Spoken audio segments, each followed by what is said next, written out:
I will turn it over to Morgan. Good afternoon, ladies and gentlemen. And before we get started, please allow me to thank you guys for your hard work and dedication. It is very much appreciated. I am Broyles, an upcoming sophomore at Jackson County High School, and the two lovely teens handing out the booklets are Dakota Hunter, upcoming junior at Livingston Academy, and Alyssa Stafford, upcoming senior at Jackson County High School.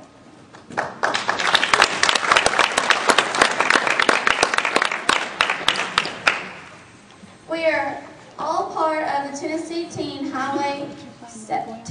Highway Team Safe Driving Coalition, and our task on the coalition has been to design a presentation to help teens have a better understanding of GDL laws. We, as a group, are going to be teaching other teens, peer-to-peer, parents, adults, and also police officers. We have chosen you guys as our pilot group because we know you already know about GDL laws. So during the presentation, if you find any mistakes, something that you like or dislike, please feel free to write it down and let us know afterwards.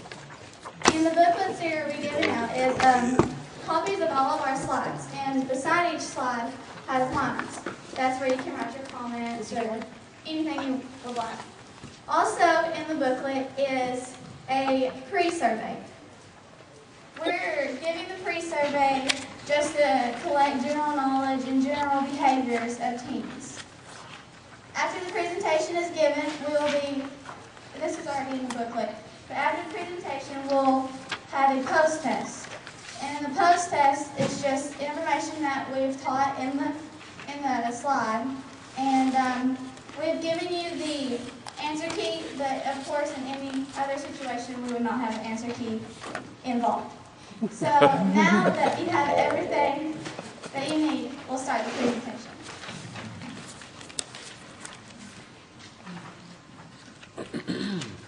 As teenagers, it is an honor to share with you the importance of GDL. Handing over the keys to the teens is exciting for the teens, of course, but it's very scary for the parents. When they hand over the keys, it's like they're giving the keys to their children, their little children. Tennessee Teen Safe Driving Coalition is bridging the gap. The GDL law is not only helpful for the teens, but it's also for the parents.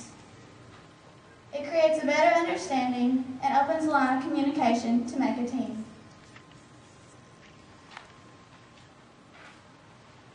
Who are we? We are a coalition of concerned individuals who will improve Tennessee's culture of teen safe driving. We will do this by reducing the number of teens killed and injured in crashes in Tennessee while instilling a lifetime of safe driving attitudes and behaviors among teens. Are you in the know? What is the leading killer of teens nationwide? Car crashes. When do most teen car crash fatalities occur?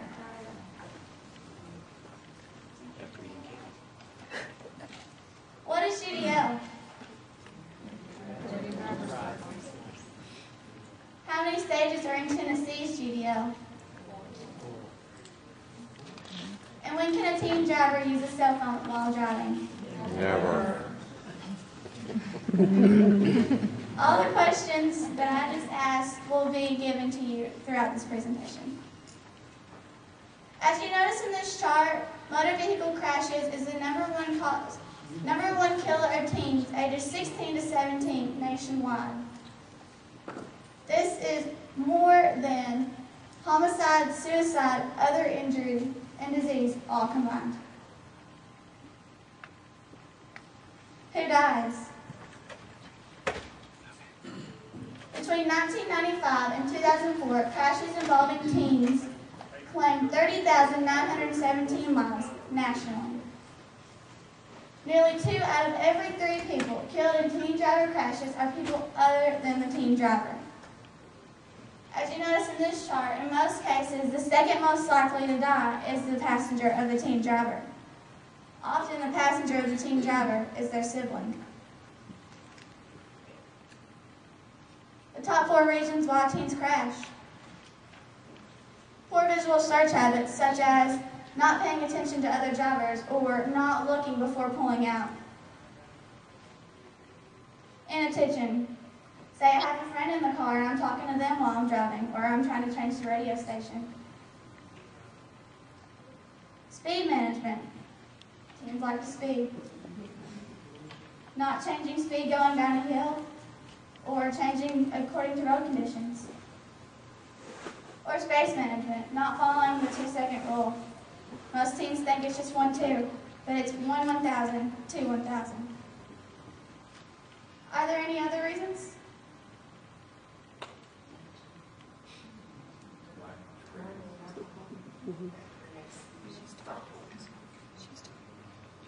There are obviously many other reasons why teens crash, but can you name some examples presented in this picture? Too many passengers. You have their seatbelt on? Changing the radio station. No seatbelts. There are 3 types of distractions. Cognitive, taking your mind off the road, or what you're doing.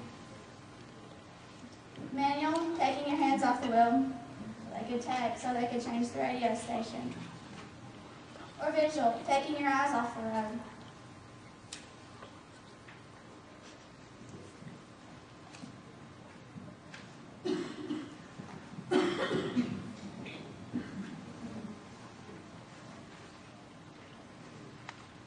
One passenger increases a teen's risk in crashing. This risk increases as more people are added. Did you know that, however,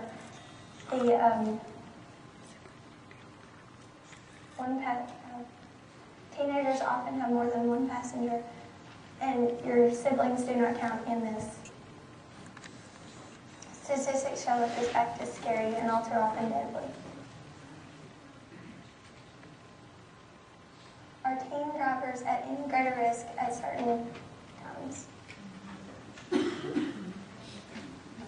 Yes. On any certain days? Yes.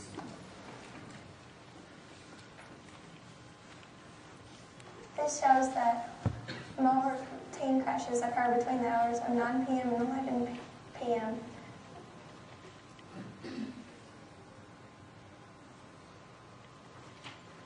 Teens are also more likely to die on weekends than weekdays.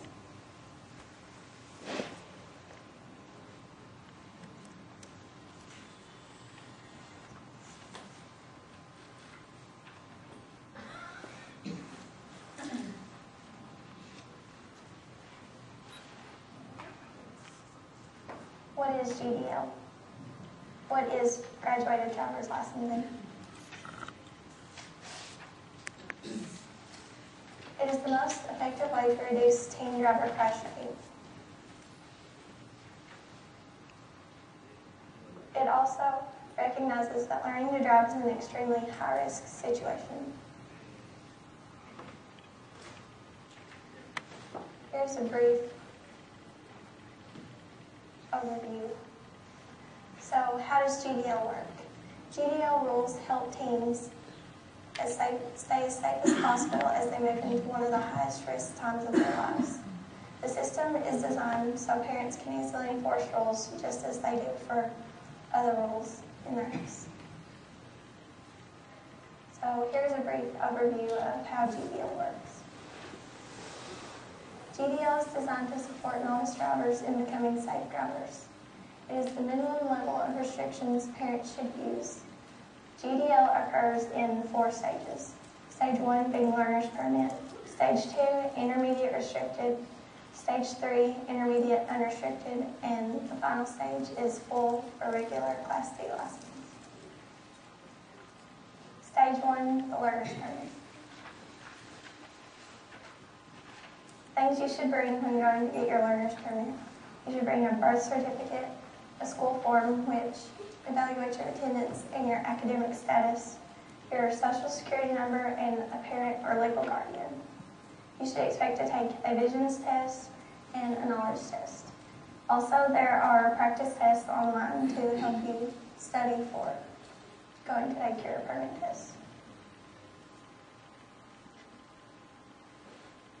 Some requirements for your learner's permit.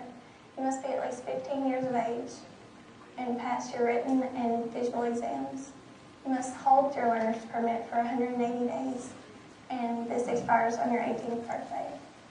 Restrictions for your learner's permit. You must have a licensed driver 21 or older in the front seat. You may not drive between the times of 10 p.m. and 6 a.m. Passengers 17 and under must wear seat belts. No cell phone use while driving, and seat belts are mandatory. And did we mention?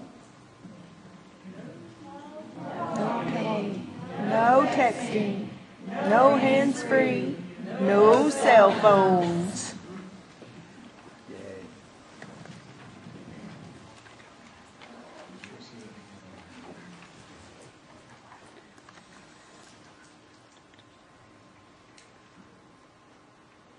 Okay, stage 2, we're going to do an intermediate restricted license. Step 1, you got to schedule an appointment at your local DMV. You must be at least the age of 16, must have held a valid learner's permit for a minimum of 180 days. You must have 50 hours of driving experience, including 10 hours at night. You must have a certification form signed by either your parent, your guardian, or your driving instructor. You must have a road skills test, and you must provide all the required documentation, such as 2 proofs of ID, proof of Tennessee residence, Social Security card, and proof of financial responsibilities.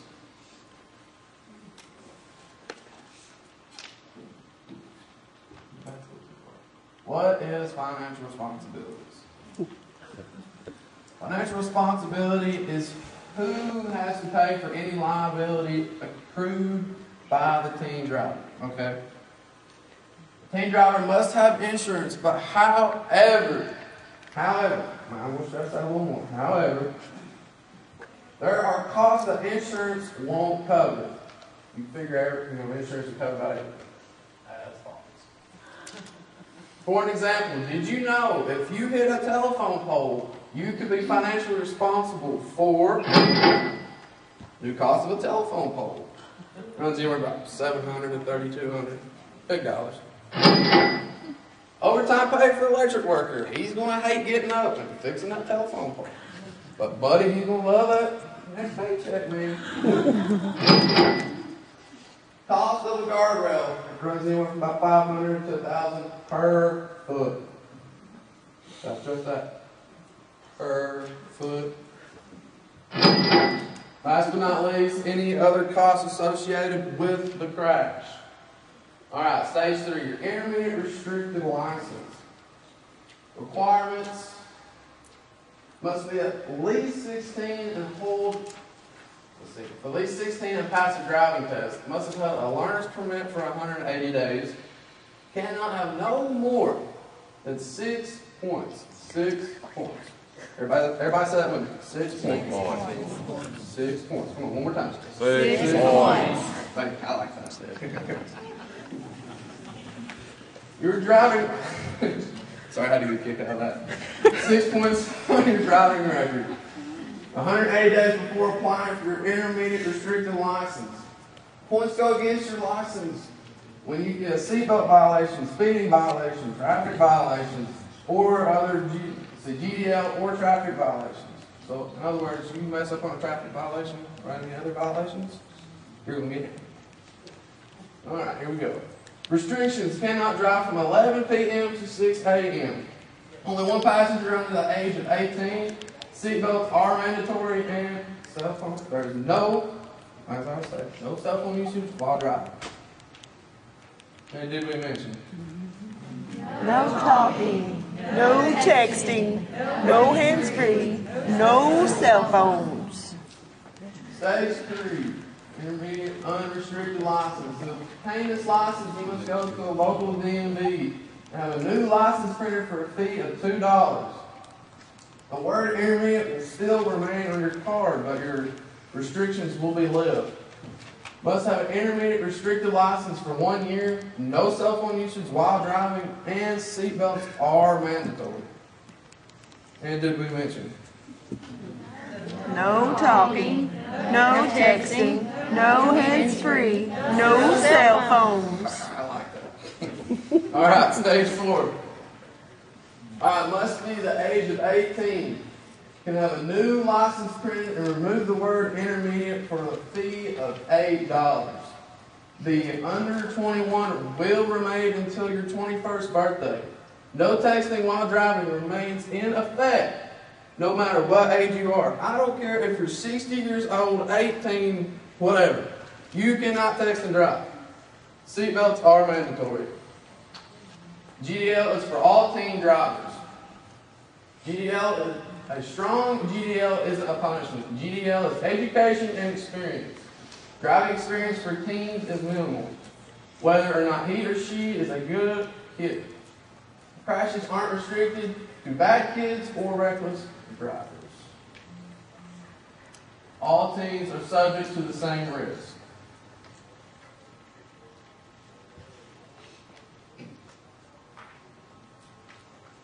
Driving is a big deal. For most teens, driving is their first adult responsibility. In other words, we feel pretty cool. Okay? Responsible driving has its rewards, such as irresponsible driving has its consequences. So you get like a pro and a con. Except we all look at the pros, right? You know, freedom for teens and stuff like that. But like everything else, good things, bad things. What are some of the consequences of irresponsible driving?